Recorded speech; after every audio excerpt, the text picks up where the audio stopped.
ओम नमो भगवते वासुदेवाय। बोलो विष्णु भगवान की जय, बोलो लक्ष्मी माता की जय। बंधुओं, आज मैं आपको कार्तिक मास के सप्तम अध्याय का श्रवण कराने जा रही हूँ, जो कि प्रत्येक मनुष्य को कार्तिक स्नान अवश्य करना चाहिए। और कार्तिक स्नान के करने के साथ ही कार्तिक महात्म्य के अध्यायों को रोजाना सुनना चाहिए। करने से भगवान विष्णु की कृपा सदा ही अपने भक्तों पर बनी रहती है। बोलो विष्णु भगवान की जय। एक समय की बात है, राजा पृथु नारद जी से कहने लगे कि नारद जी, भगवान को तुलसी क्यों इतनी अधिक प्रिय है, आप इसका महत्व कहिए। तब नारद जी कहने लगे, एक समय राजा बहुत से देवताओं और अप्सराओं सहित महादेव जी के दर्शन को गया। जब कैलाश में पहुँचे तब एक बड़े भारी आकार वाले भयंकर नेत्रों वाले पुरुष को देखकर इंद्र ने पूछा कि तू कौन है और शिव कहाँ है। जब कई बार पूछने पर भी उसने कोई उत्तर नहीं दिया तो इंद्र ने क्रोध में आकर अपना वज्र उसके कंठ पर मारा, जिससे उसका कंठ नीला हो गया, परंतु इंद्र वज्र की भी भस्म हो गया। फिर उसकी आंख से ऐसी प्रचंड अग्नि निकली मानो इंद्र सहित सारे संसार को भस्म कर देगी। ऐसी स्थिति देखकर बृहस्पति जी हाथ जोड़कर और इंद्र को दंडाकार झुकाकर शिव की स्तुति करने लगे कि हे देवादेव त्रिपुरारी तथा आकार सूर्य का नाश करने वाले, यज्ञ का फल देने वाले त्रिपुरारी, आपको नमस्कार है। ब्राह्मणों की रक्षा आपको नमस्कार है। नारद कहने लगे कि हे राजा पृथु, इस प्रकार स्तुति सुनने पर श्री महादेव जी ने त्रिलोकी को दग्ध कर देने वाली अग्नि को शांत कर दिया और कहने लगे कि हे देवताओं, वो मांगे, मैं आपकी स्तुति सुनकर अति प्रसन्न हुआ हूँ। हमने इंद्र को जीवन दान दिया है और हे बृहस्पति जी, आज से तुम्हारा नाम जीव होगा। बृहस्पति जी कहने लगे कि यदि आप प्रसन्न हैं तो इंद्र की रक्षा कीजिए और संसार का दाह कर सकने वाली अग्नि जो आपके नेत्र से उत्पन्न हुई है उसको शांत करिए। तब शिव कहने लगे कि नेत्र से निकली हुई अग्नि वापस कैसे जाए, अतः हम इसको दूर फेंकते हैं। ऐसा कहकर अग्नि को हाथ में लेकर समुद्र में फेंक दिया। वह गंगा के संगम गंगा सागर में जाकर गिरी और बालक हो रोने लगी। उसके रोने के शब्द से पृथ्वी कांपने लगी तथा सातों लोक भरे हो गए। ऐसा आश्चर्य देखकर वहां पर आए हुए ब्रह्मा, जो समुद्र को गोद में बालक को देखकर आश्चर्य से पूछने लगे कि यह बालक किसका है। समुद्र ने बड़े आदर से बालक को उठाकर ब्रह्मा जी की गोद में दे दिया और कहने लगे कि हे, यह मेरा पुत्र गंगा से उत्पन्न हुआ है, आप जिसके जात कर्म करिए।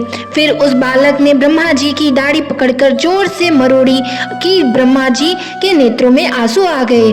किसी प्रकार दाढ़ी छूटने पर ब्रह्मा जी ने कहा कि हमारी आंखों से जल निकला है, अतः इस बालक का नाम जलंधर होगा, परंतु यह शिव के अतिरिक्त और किसी के हाथ नहीं मारे जाएगा, क्योंकि यह शिव के अंश से ही उत्पन्न हुआ है। यह अभी युवा हो जाएगा। तब ब्रह्मा जी शुक्राचार्य को बुलाकर और उसका राज्याभिषेक का ध्यान हो गए। तब समुद्र ने कालनेमी की कन्या वृंदा के साथ उसका विवाह कर दिया, जो कि पतिव्रताओं में सबसे प्रथम और सबसे सुंदर थी। परम सुंदरी वृंदा के साथ विवाह कर जलंधर अति प्रसन्नता से दिन बिताते गया। जब जलंधर घर में आता तो वृंदा अपने हाथ से पंखा करती। वह अपने पति को नारायण समझकर उसकी सेवा किया करती थी। इतना कहकर नारद जी बोले, हे राजा पृथु, देवताओं से डरकर जो सब दैत्य पाताल में भाग गए, वे जलंधर का अभय पाकर फिर पृथ्वी पर आकर घूमने लगे। उसी समय जलंधर ने कटे से देखा तो उसने शुक्राचार्य से इसका कारण पूछा। तब शुक्राचार्य ने समुद्र मंथन तथा देवताओं द्वारा रत्नों का हरण कर कथा सुनाई। इस प्रकार इस पिता का मंथन और दैत्यों का अनादर सुनकर जलंधर ने क्रोध में आकर धस्मर नामक दूत को बुलाकर सुधर्मा के पास भेजा। वह सभा में जाकर अभिमान पूर्वक इंद्र को नमस्कार न करके कहने लगा कि दैत्यपति जलंधर ने जो कुछ कहा है वह सब तुम सुनो। हमारे पिता का मंथन करके जो तुमने रत्न लिए हैं उन पर तुम्हारा कोई अधिकार नहीं, अतः वे रत्न हमको वापस कर दो। धस्मर के ऐसे वचन सुनकर इंद्र भय और विस्मय से कहने लगा कि समुद्र सदैव हमारे शत्रु दानवों को रक्षा करता है, अतः हमने उसको भयंकर रत्न लिए हैं, इसलिए उन पर दैत्यों का कोई अधिकार नहीं है। दूत ने ये सब समाचार जलंधर से आकर कहा तो वह अत्यंत क्रोधित हुआ और देवताओं को जीतने का उपाय सोचने लगा। उसने सब दिशाओं तथा पातालों में अपने दूत भेजकर सब दैत्यों को बुलावा और शुंभ और निशुंभ को अपना सेनापति बनाकर स्वर्ग के आनंदन वन में जाकर इंद्र को अमरावती पुरी को घेर लिया। तब देवता भी युद्ध के लिए बाहर निकल आए और अनेक प्रकार के शस्त्रों से देवताओं तथा दैत्यों में युद्ध होने लगा। वे सब एक दूसरे को मार मार कर गिराने लगे। तब सब तरफ रुधिर बहने लगा। मरकट गिरे हुए घोड़े हाथी से पृथ्वी भर गई। इधर युद्ध से मारे गए दैत्यों को शुक्राचार्य अपनी संजीवनी विद्या से जीवन देने लगे। बृहस्पति जी द्रोणाचल की दिव्य औषधियों द्वारा देवताओं को जीवित करने लगे। दैत्यों ने शुक्राचार्य से जाकर कहा तो जलंधर दैत्य ने अपने अनुचरों को द्रोणाचल पर्वत को समुद्र में फेंक देने का आदेश दिया। तब दैत्यों ने द्रोणाचल पर्वत को उठाकर समुद्र में फेंक दिया और फिर आकर संग्राम करने लगे। जब देवताओं को जीवित करने के लिए औषधियां लेने बृहस्पति जी गए तो दिव्य पर्वत को न देखकर देवताओं का दैत्यों के द्वारा निरंतर संहार होते देखकर वे घबराकर कहने लगे कि हे देवताओं, शीघ्र ही यहाँ से भागो। यह दैत्य शंकर के अंश से उत्पन्न हुआ है, अतः वह तुमसे नहीं मरेगा। गुरुजी की यह बात सुनकर देवता भय के मारे देशों दिशाओं में भागने लगे और जलंधर दैत्य ने जीत के नगाड़े बजाते हुए देवों की अमरावती नगरी में प्रवेश किया। सब देवता भय के मारे समेरु पर्वत की कंदराओं में जाकर छिप गए। सब देवों के भाग जाने पर जलंधर इंद्र की पूरी अमरावती शुंभ निशुंभ अधिकार में सौंप कर स्वयं देवताओं का पीछा करने के लिए समेरु पर्वत की ओर गया। इंद्रादि सब देवता जलंधर को फिर आता हुआ देखकर भगवान विष्णु की स्तुति करने लगे। वे बोले, मच्छ कच्छ आदि अनेक रूप धारण करने वाले, भक्तों के दुख को नाश करने वाले, सारी सृष्टि का पालन तथा संहार करने वाले, शंख चक्र गदा तथा पद्म को धारण करने वाले, आपको नमस्कार। भगवान विष्णु देवताओं की स्तुति सुन और उनकी दुख जानकर शीघ्रता से उठ गरुड़ पर सवार होकर आने लगे। तो लक्ष्मी ने पूछा कि भगवान आप कहाँ जा रहे हैं? तब उन्होंने उत्तर दिया कि तुम्हारे भाई जलंधर से पीड़ित देवताओं की सहायता के निमित्त जा रहा हूँ। तब लक्ष्मी जी कहने लगी कि भगवान मैं आपकी परम प्रिय हूँ, तब आप मेरे भाई को कैसे मारेंगे? तब भगवान ने कहा कि शंकर से उत्पन्न और ब्रह्मा जी के वचन से हम जलंधर को कदापि नहीं मारेंगे। ऐसा कहकर शंख चक्र और गदा लेकर जलंधर के साथ युद्ध के लिए चल दिए। जिस समय भगवान युद्ध के लिए गए तो बहुत से दैत्य गरुड़ के पंखों के वेग से ही मारे गए। पवन से पीड़ित दैत्यों को देखकर जलंधर को अत्यंत क्रोध आया और वह भी विष्णु के सम्मुख युद्ध को आया। उस समय भगवान विष्णु ने और जलंधर दैत्य का महाघोर युद्ध हुआ। आकाश मेघों की तरह बाणों से ढक गया। तब भगवान ने जलंधर के ध्वजा, छत्र, घोड़े और धनुष सब पर अपने बाणों से काट डाले। जालंधर ने भी गरुड़ के मस्तक पर गदा मारी, जिसने गरुड़ को मूर्छित कर दिया। भगवान ने उसकी गदा को अपनी तलवार से काट दिया। फिर दोनों का मल्ल युद्ध होने लगा। जालंधर ने भगवान की छाती पर मुक्का मारा।